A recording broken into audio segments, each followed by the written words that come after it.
Dear students, today we'll be studying about the salient features of UK Constitution.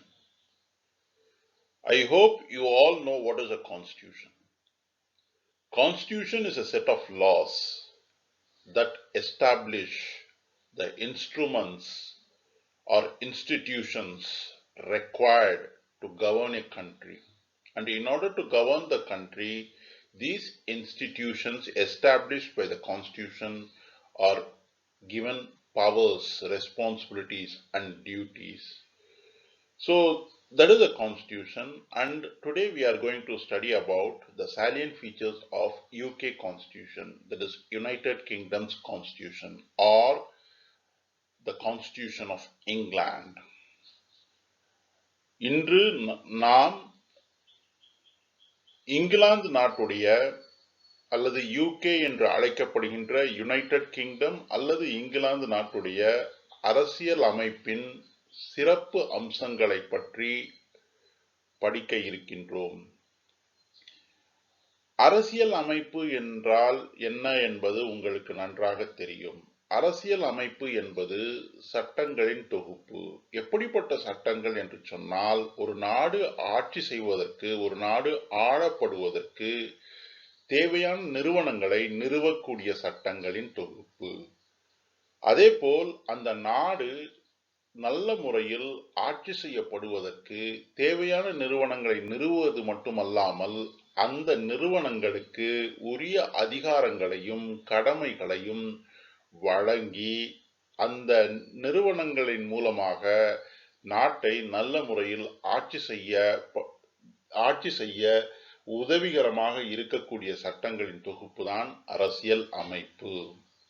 இன்னும் எளிதாக சொல்ல வேண்டும் என்று சொன்னால், இந்தியாவில் ஜனாதிபதி, இந்தியாவில் துணை ஜனாதிபதி, இந்தியாவில் பிரதம மந்திரி, இந்தியாவில் அமைச்சரவை, மத்திய அமைச்சரவை, இந்தியாவில் மாநிலங்கள், இந்தியாவில் மாநில ஆளுநர்கள், இந்தியாவில் முதல்வர்கள், இந்தியாவின் பாராளுமன்றம், இந்தியாவில் சட்டமன்றம், இந்தியாவில் நீதிமன்றங்கள், இவை அனைத்தும் இந்திய அரசியல் அமைப்பு என்ற சட்ட தொகுப்பின் மூலமாக உருவாக்கப்பட்ட அமைப்புகள் ஆகும்.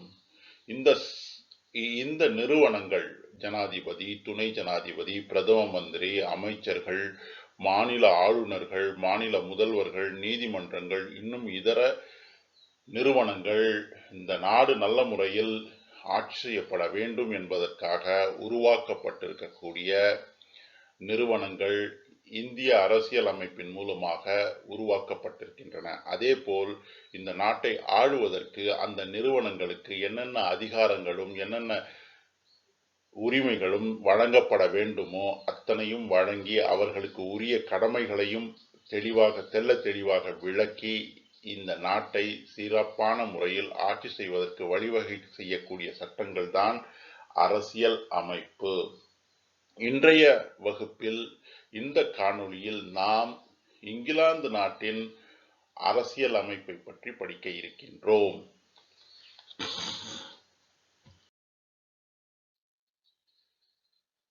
இங்கிலாந்து அரசியல் அமைப்பின் முதல் முக்கியமான அம்சம் அது எழுதப்படாத அரசியல் அமைப்பு. உலகத்தில் இருக்கக்கூடிய அத்தனை அரசியல் அமைப்புகளும், பெரும்பான்மையான நாடுகளின் அரசியல் அமைப்புகள் எழுதப்பட்டு அது ஒரு புத்தக வடிவத்தில் இருக்கும். உதாரணமாக இந்திய அரசியல் அமைப்பு என்பது ஒரு புத்தக வடிவத்தில் இருக்கின்றது.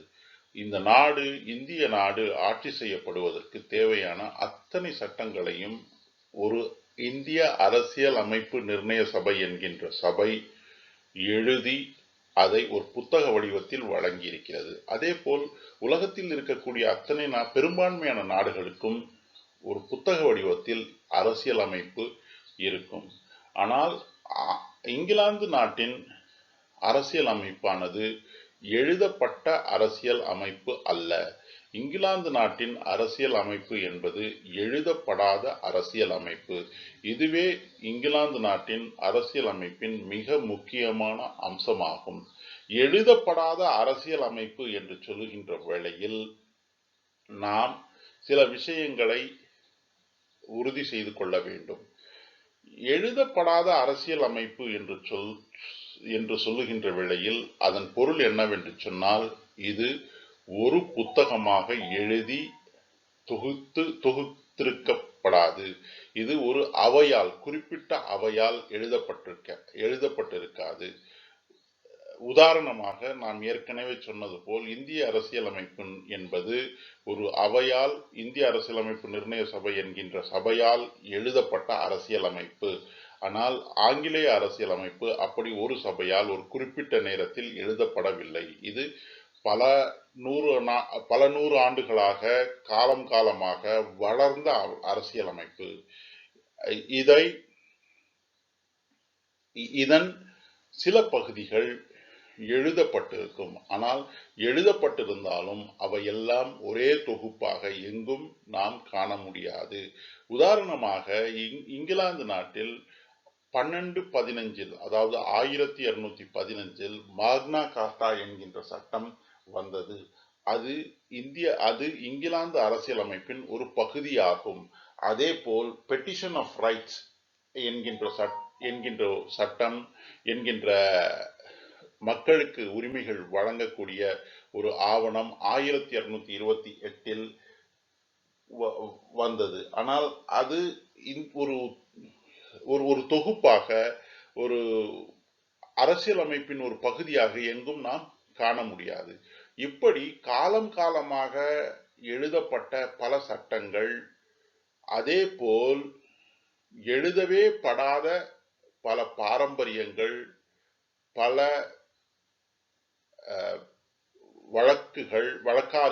வழக்காறுகள் இங்கிலாந்து நாட்டில் சட்டங்களாக இருந்து கொண்டிருக்கும். ஆகவேதான் அந்த அரசியலமைப்பை எழுதப்படாத அரசியலமைப்பு என்று நாம் கருதுகின்றோம். உதாரணமாக இங்கிலாந்து நாட்டில் பிரதம மந்திரி என்பவர் 4 வருடங்களுக்கு ஒரு முறைதான் பிரதம மந்திரியாக இருக்கின்றார். இது எந்த இடத்திலும் சட்டமாக எழுதப்பட்டதல்ல. ஆனால் பாரம்பரியமாக காலம் காலமாக இங்கிலாந்து பிரதம மந்திரிகள் 4 வருடங்கள் மட்டுமே ஆட்சி செய்த காரணத்தினால் அவர்கள் அந்த வழக்காறு என்பது ஒரு பாரம்பரியமாக, ஒரு சட்டமாக, அரசியலமைப்பு சட்டமாக அமைந்து போனது. அப்படி இங்கிலாந்து நாட்டில் பல்வேறு அரசியல் சட்டங்கள் வழக்காறுகளாகவும் பாரம்பரியமாகவும் இருந்து கொண்டிருக்கின்றன. ஆக நாம் தெள்ளத் தெளிவாக ஒரு விடயத்தை புரிந்து கொள்ள வேண்டும். இங்கிலாந்து அரசியலமைப்பு என்பது எழுதப்படாத அரசியல் அமைப்பு என்று சொல்லுகின்ற வேளையில் அதன் பொருள் என்னவென்று சொன்னால், அது ஒரு குறிப்பிட்ட நேரத்தில் குறிப்பிட்ட குழுவால் ஒரு புத்தக வடிவத்தில் எழுதப்பட்ட சட்டம் அல்ல. ஆனால் சில சட்டங்கள் எழுதி வைக்கப்பட்டிருக்கின்றன. ஆனால் அது ஒரு புத்தகமாக தொகுக்கப்பட்டு இருப்பது இல்லை. அதே போல் அங்கே பின்பற்றப்படுகின்ற பெரும்பான்மையான சட்டங்கள் எழுதப்படாத சட்டங்களாகவும் வெறும் வழக்காறுகளாக, பாரம்பரியங்களாக இருந்து கொண்டிருக்கின்றன. ஆகையதான் உலகத்தில் ஒரு சில நாடுகள் மட்டுமே எழுதாத அரசியலமைப்புகளை பின்பற்றுகின்ற நாடுகளாக இருக்கின்றன. அதில் மிக முக்கியமான நாடாக இங்கிலாந்து இருந்து கொண்டிருக்கிறது.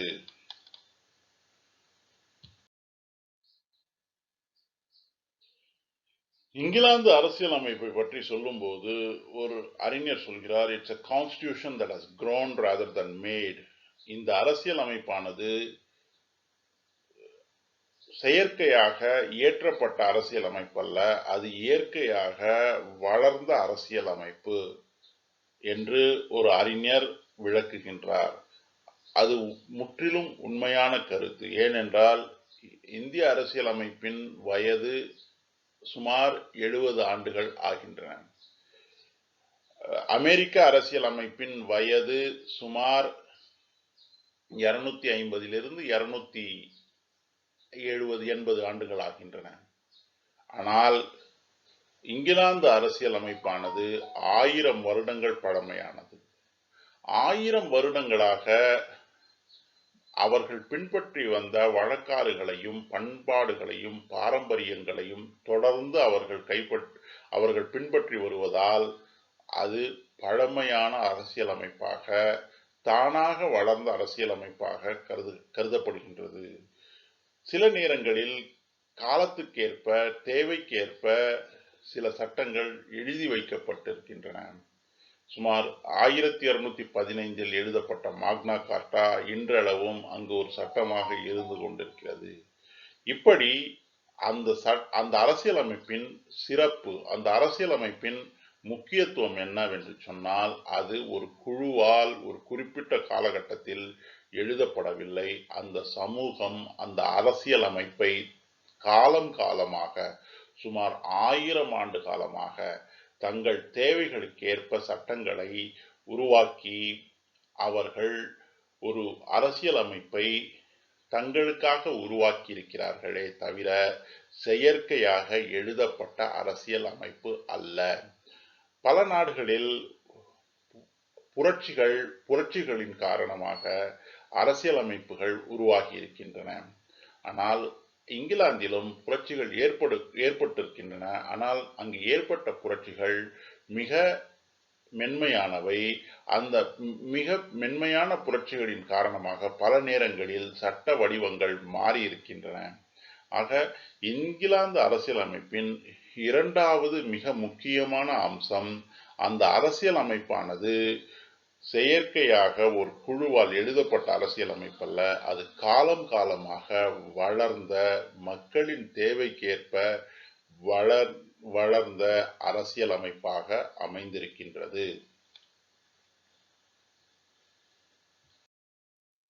இங்கிலாந்து அரசியலமைப்பின் மேலும் ஒரு முக்கியமான அம்சம், அந்த அரசியலமைப்பின் கோட்பாட்டுக்கும் அந்த அரசியலமைப்பின் செயல்பாடுக்கும் இடையே இருக்கக்கூடிய இடைவெளி.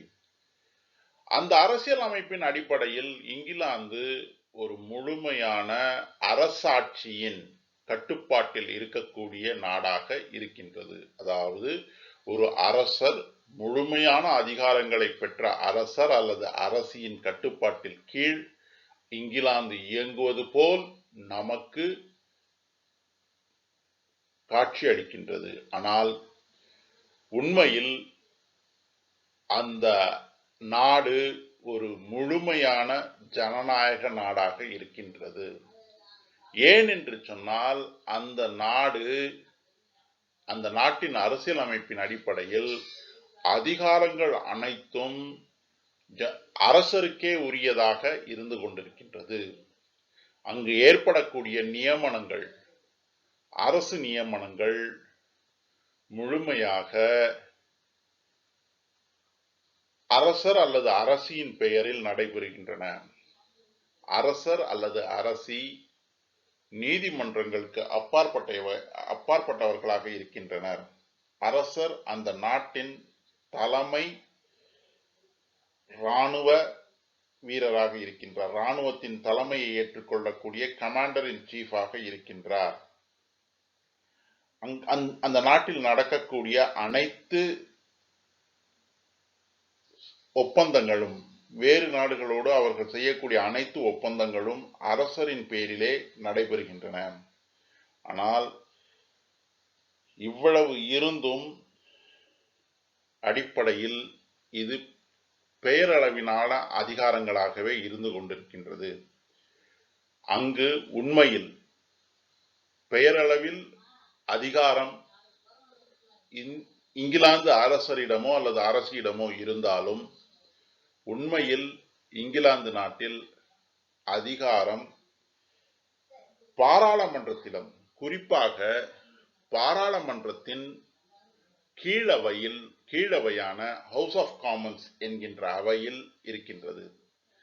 ஏனென்றால் அந்த நாட்டின் பிரதம மந்திரி, அந்த நாட்டின் அமைச்சர்கள் அந்த கீழவையின் திருப்தியை பெறுகின்ற வரை அந்த நாட்டின் பிரதம மந்திரியாக இருக்கின்றார்கள், அமைச்சர்களாக இருக்கின்றார்கள். அதே போல் அந்த நாட்டின் பிரதம மந்திரி மற்றும் அந்த நாட்டின் அமைச்சர்கள் கீழவைக்கு சென்று அங்கு எழுப்பப்படுகின்ற கேள்விகளுக்கு பதிலளிக்க வேண்டியவர்களாக கட்டாயமாக இருக்கின்றார்கள். ஆக இங்கிலாந்து அரசியல் அமைப்பு என்பது அடிப்படை கோட்பாட்டுக்கும் நேரடி செயல்பாட்டுக்கும் இடையே பெரிய முரண்பாடை கொண்ட அரசியல் அமைப்பு.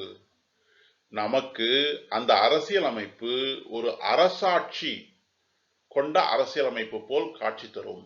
அந்த அரசியல் அமைப்பில் அரசர் அல்லது அரசி அதிகாரம் படைத்தவர்கள் போல் நமக்கு தெரிவார்கள்.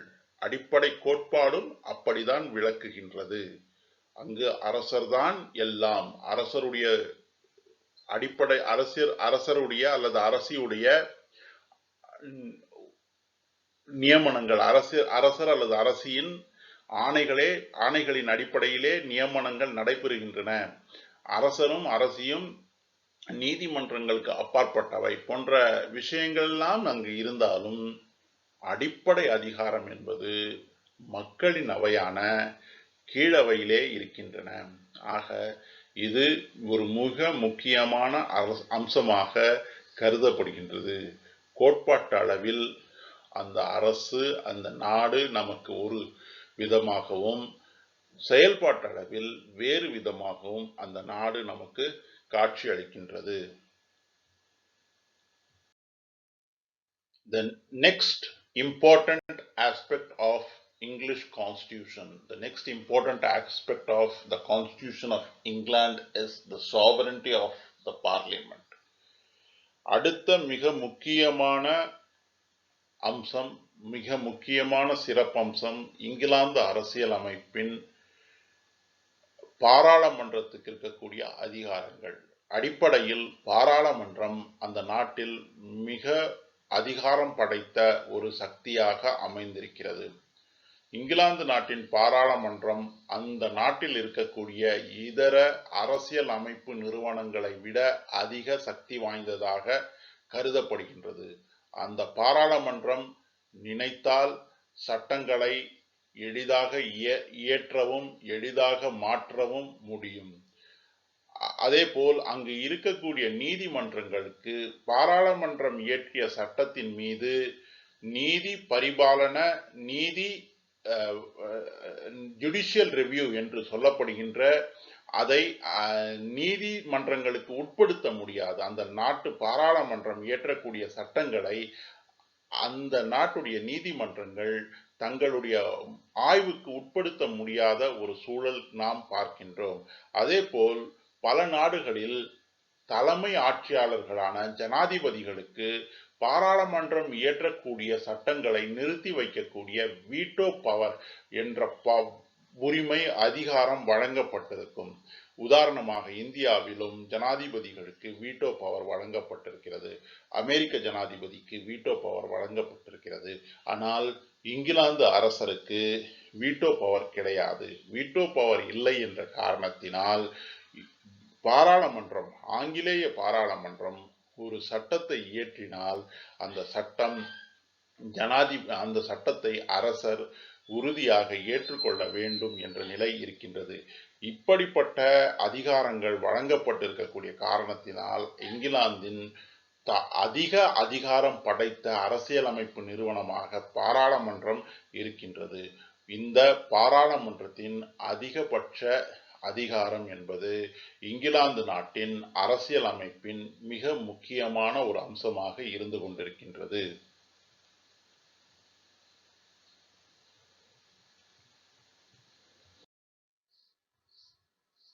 ஆங்கிலேய அரசியல் அமைப்பின் மேலும் ஒரு முக்கிய கூறு அந்த அரசியல் அமைப்பு நெகிழும் தன்மையுடைய அரசியல் அமைப்பு. One more important aspect of the English constitution is it is a flexible constitution. In sense, there is no difference in enacting a constitutional law and an ordinary law. And there are no special means required to amend the constitution. In other words, it means both constitutional law and ordinary law are same. So ஆங்கிலேய அரசியலமைப்பானது நெகிழும் தன்மை உடைய அரசியலமைப்பாக கருதப்படுகின்றது. எந்த ஒரு நாட்டில் எழுதப்படாத அரசியல் அமைப்பு இருக்கின்றதோ அந்த நாட்டில் அரசியல் அமைப்பானது நெகிழும் தன்மையுடனே இருக்கும். நெகிழும் தன்மையுடன் இருக்கக்கூடிய அரசியல் அமைப்பு என்று சொன்னால் என்ன பொருள் என்று சொன்னால், அரசியல் அமைப்பு மற்றும் சாதாரண சட்டங்களுக்கிடையே பெரிய வேறுபாடு இருக்காது. அதாவது ஒரு நாட்டில் சட்டங்களை சாதாரண சட்டம் என்றும் அரசியலமைப்பு சட்டம் என்றும் பாகுபாடுபடுத்தலாம். எந்த ஒரு நாட்டில் அரசியலமைப்பு சட்டம் இயற்றுவதற்கு ஒரு முறையும் சாதாரண சட்டத்தை இயற்றுவதற்கு வேறு முறையும் பரிந்துரைக்கப்படுகின்றதோ அந்த நாடு நெகிழா தன்மையுடைய அரசியலமைப்பாக கருதப்படுகின்றது. எந்த ஒரு நாட்டில் சாதாரண சட்டம் இயற்றுவதற்கும் அரசியலமைப்பு சட்டம் இயற்றுவதற்கும் ஒரே முறையை பின்பற்றப்படுகிறதோ அந்த நாடு நெகிழும் தன்மை உடைய அரசியலமைப்பாக கருதப்படுகின்றது. உதாரணமாக இந்தியாவில் அரசியலமைப்பு சட்டம் இயற்றுவதற்கு, அமெரிக்காவில் அரசியலமைப்பு சட்டம் இயற்றுவதற்கு, ஆஸ்திரேலியாவில் அரசியலமைப்பு சட்டம் இயற்றுவதற்கு, சுவிட்சர்லாந்தில் அரசியலமைப்பு சட்டம் இயற்றுவதற்கு வேறு வேறு வழிமுறைகள் வகுக்கப்படுகின்றன. ஆனால் சாதாரண சட்டத்திலிருந்து அது மாறுபட்டிருக்கின்றது. ஆனால் இங்கிலாந்தில் சாதாரண சட்டத்தையும் பாராளுமன்றம் அரசியலமைப்பு சட்டத்தையும் பாராளுமன்றம் ஒரே முறையில் ஒரே அடிப்படையில் சிம்பிள் மெஜாரிட்டியுடன், அதாவது வந்திருக்கக்கூடிய பாராளுமன்ற உறுப்பினர்களின் பெரும்பான்மையை பெற்று சாதாரண சட்டத்தையும் அரசியலமைப்பு சட்டத்தையும் இயற்றுகின்றது. ஆக இங்கிலாந்து அரசியலமைப்பு என்பது நெகிழும் தன்மை உடைய அரசியலமைப்பாக இருக்கின்றது.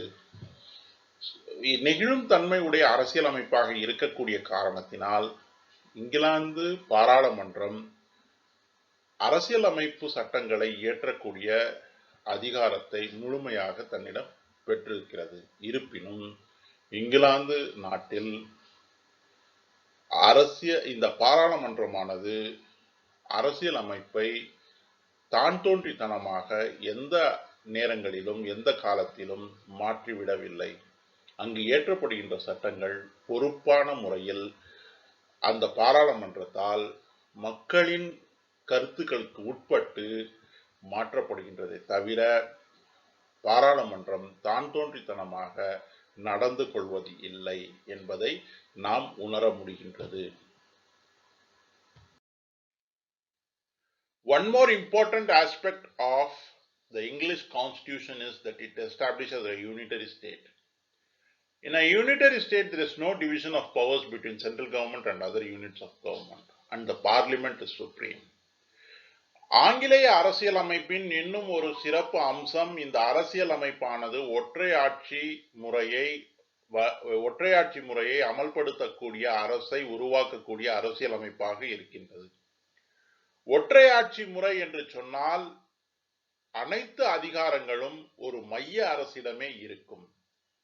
அந்த மைய அரசு விரும்பினால், அந்த மைய அரசு எவ்வளவு விரும்புகிறதோ அத்தனை அதிகாரங்களை மற்றும் இதர மாநில மற்றும் உள்ளாட்சி அமைப்புகளுக்கு பிரித்து கொடுக்க முடியும். தேவை ஏற்படுகின்ற போது மட்டுமே அப்படி நடைபெறும்.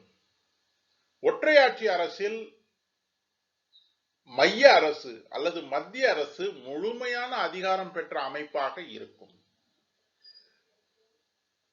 இதற்கு மாறாக பல நாடுகளில், இந்தியா, அமெரிக்கா போன்ற நாடுகளில் கூட்டாட்சி அரசு முறை நிலை பெற்றிருக்கிறது. ஒரு கூட்டாட்சி அரசு முறை என்று சொல்லுகின்ற நாட்டில் அடிப்படையில் மைய அரசும் மாநில அரசுகளும் அதிகாரம் படைத்தவையாக இருக்கும். மாநில அரசுகளுக்கும் மைய அரசுக்கும் இருக்கக்கூடிய அதிகாரங்களை தெள்ள தெளிவாக விளக்கக்கூடிய புத்தகமாக, விளக்கக்கூடிய சட்ட தொகுப்பாக அரசியலமைப்பு இயங்கும்.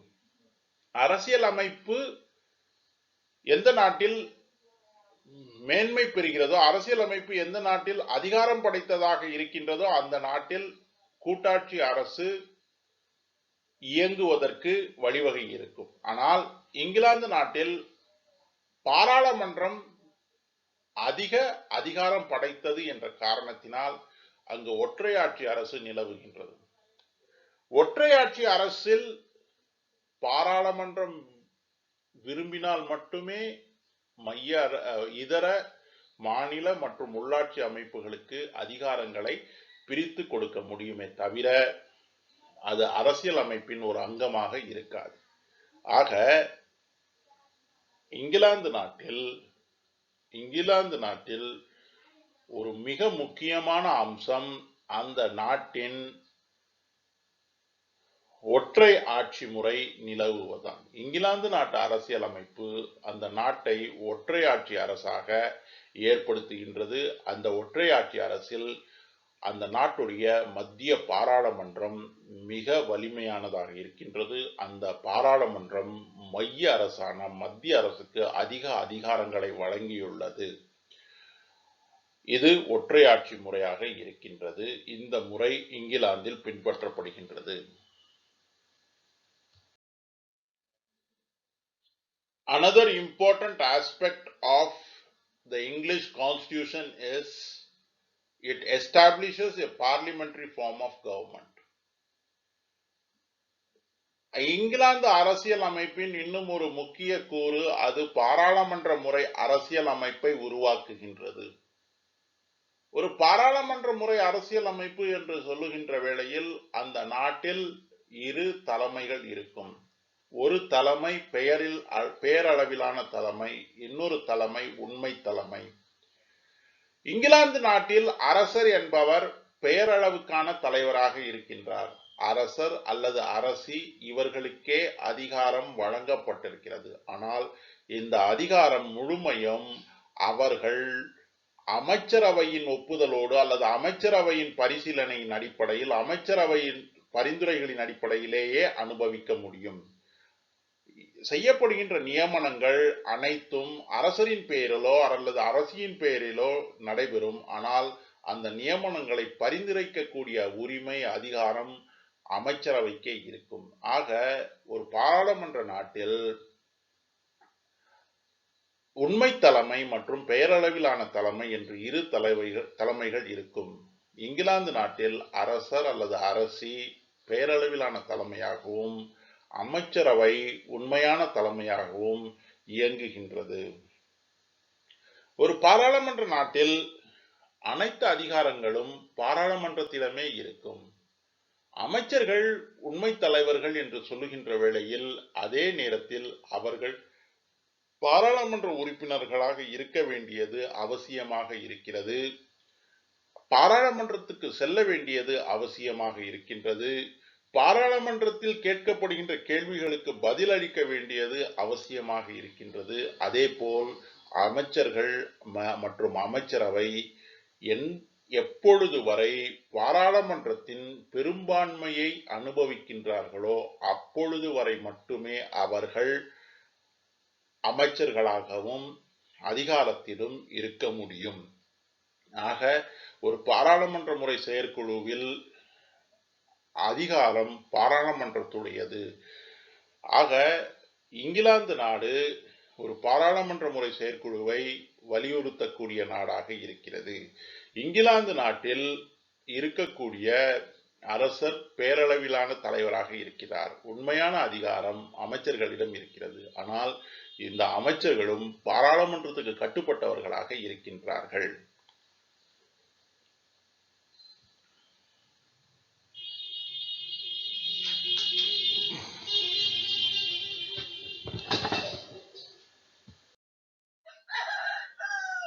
One more important aspect of the English constitution is it establishes or it facilitates a two-party system. In a parliamentary democracy, party system is essential and England acknowledges or England accepts the two-party system. எந்த ஒரு நாட்டில் பாராளுமன்ற முறை ஜனநாயகம் இருக்கிறதோ அந்த நாட்டில் கட்சி முறை இருக்கும். எந்த ஒரு நாட்டில் பாராளுமன்ற முறை ஜனநாயகம் இருக்கிறதோ அந்த நாட்டில் அரசாங்கம் அமைப்பதற்காக கட்சிகள் தங்களுக்குள் போட்டி போட்டுக் கொள்ளும். எந்த கட்சி ஆட்சி அமைக்கின்றதோ அந்த கட்சி தன்னுடைய திட்டத்தை செயல்படுத்த முனையும். அதே வேளையில் இதர கட்சிகள் எதிர்கட்சிகளாக இருந்து அரசாளும் கட்சியின் திட்டங்களையும் நோக்கங்களையும் அதில் இருக்கக்கூடிய குறைபாடுகளையும் விளக்குவதையும் அதில் இருக்கக்கூடிய குறைபாடுகளை எடுத்துச் சொல்வதும் அவர்களுடைய கடமையாக இருக்கும். இந்த கட்சி முறைகளில் பலவிதமான கட்சி முறைகள் இருக்கின்றன. உதாரணமாக சில நாடுகளில் ஒரு கட்சி முறை இருக்கின்றது, சில நாடுகளில் இரு கட்சி முறை இருக்கின்றது, சில நாடுகளில் பல கட்சி முறை இருக்கின்றது. இங்கிலாந்து இரு கட்சி முறை என்ற கட்சி முறையை ஏற்படுத்தியுள்ளது. அங்கு லேபர் தொழிலாளர் கட்சி அல்லது லேபர் கட்சி என்று சொல்கின்ற கட்சியும், பழமைவாத கட்சி அல்லது கன்சர்வேட்டிவ் பார்ட்டி என்று சொல்லுகின்ற கட்சியும் இரு கட்சிகளாக விளங்குகின்றன. அந்த இரு கட்சிகளே ஆட்சியில் அந்த இரு கட்சிகளே அரசியல் சூழலில் பலம் வாய்ந்தவைகளாக இருக்கின்றன. ஆக இங்கிலாந்தில் இரு கட்சிகள் மட்டுமே இருக்கின்றன. இரு கட்சி முறை நிலுவையில் உள்ளது. இந்தியாவை போல் பல கட்சிகள் அங்கு கிடையாது. சீனாவை போல் ஒரு கட்சி மட்டுமே ஆட்சி செய்யக்கூடிய, ஒரு கட்சி மட்டுமே அதிகாரம் செலுத்தக்கூடிய, ஒரு கட்சி மட்டுமே அரசியல் சூழலில் மிக முக்கிய பங்காற்றக்கூடிய ஒரு நிலைமையும் அங்கு கிடையாது. ஆக இந்த இரு கட்சி முறையே இங்கிலாந்தில் நிலவுகின்றது.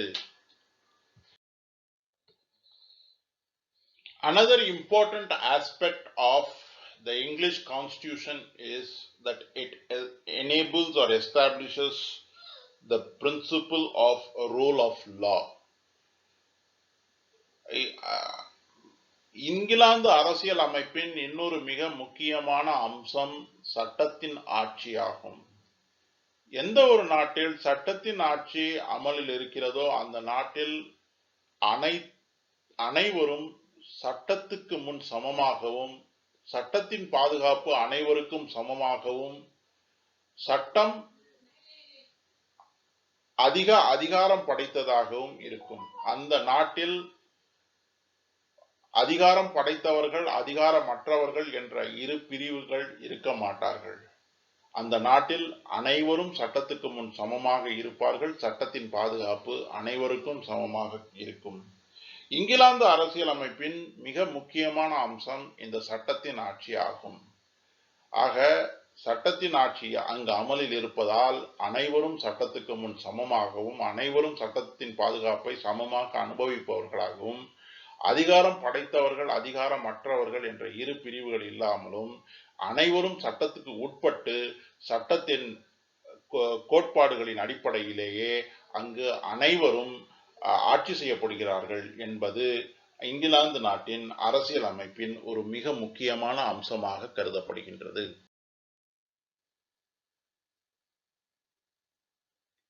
இங்கிலாந்து அரசியல் அமைப்பின் இன்னொரு மிக முக்கியமான அம்சம் அந்த அரசியல் அமைப்பில் இருக்கக்கூடிய வாரிசு உரிமை. இங்கிலாந்து நாட்டில் அரச குடும்பம் அல்லது தலைமை ஆட்சியாளராக அரசர் அல்லது அரசி இருப்பார்கள்.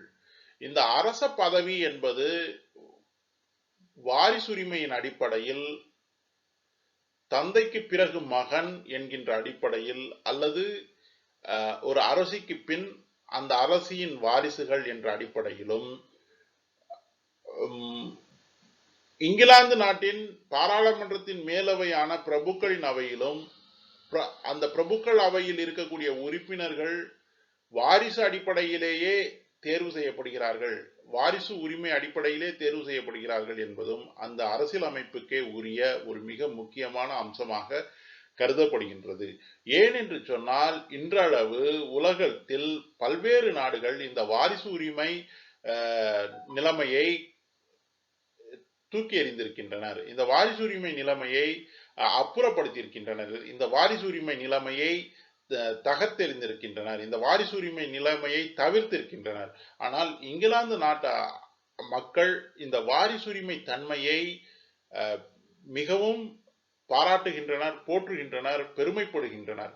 ஆக அவர்கள் தங்களுடைய அரசர் அல்லது அரசி வாரிசுரிமையின் அடிப்படையில் தேர்வு செய்யப்படுவதும், பிரபுக்கள் அவையின் உறுப்பினர்கள் வாரிசுரிமையின் அடிப்படையில் தேர்வு செய்யப்படுவதையும் விரும்பி ஏற்றுக்கொண்டிருக்கின்றனர். இருப்பினும் அந்த வாரிசுரிமையின் அடிப்படையில் வரக்கூடியவர்கள் தங்கள் ஒரு பெரிய அதிகாரத்தை செலுத்திவிட முடியாத அளவில் தங்களுடைய அரசியலமைப்பை பாதுகாப்பாக வைத்திருக்கின்றனர். மக்கள் அரசரையும் அரசியையும் பிரபுக்கள் அவையில் வரக்கூடிய உறுப்பினர்களையும் போற்றுகின்ற அதே வேளையில் தங்களுடைய உரிமைகளையும் அதிகாரத்தையும் எந்த விதத்திலும் விட்டு கொடுத்து விடாத மக்களாக இருக்கின்றனர். இந்த பண்பு இங்கிலாந்து அரசியலமைப்பின் ஒரு மிக முக்கியமான சிறப்பான பண்பாக கருதப்படுகின்றது.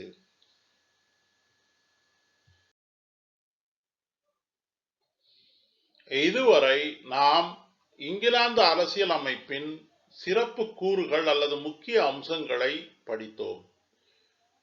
இனி வரக்கூடிய வகுப்புகளில் இங்கிலாந்து அரசியலமைப்பின் இதர முக்கியமான விடயங்களை, இங்கிலாந்து அரசியலமைப்பின் முக்கிய அம்சங்களை நுணுக்கமாக விளக்கமாக படிப்போம். நன்றி.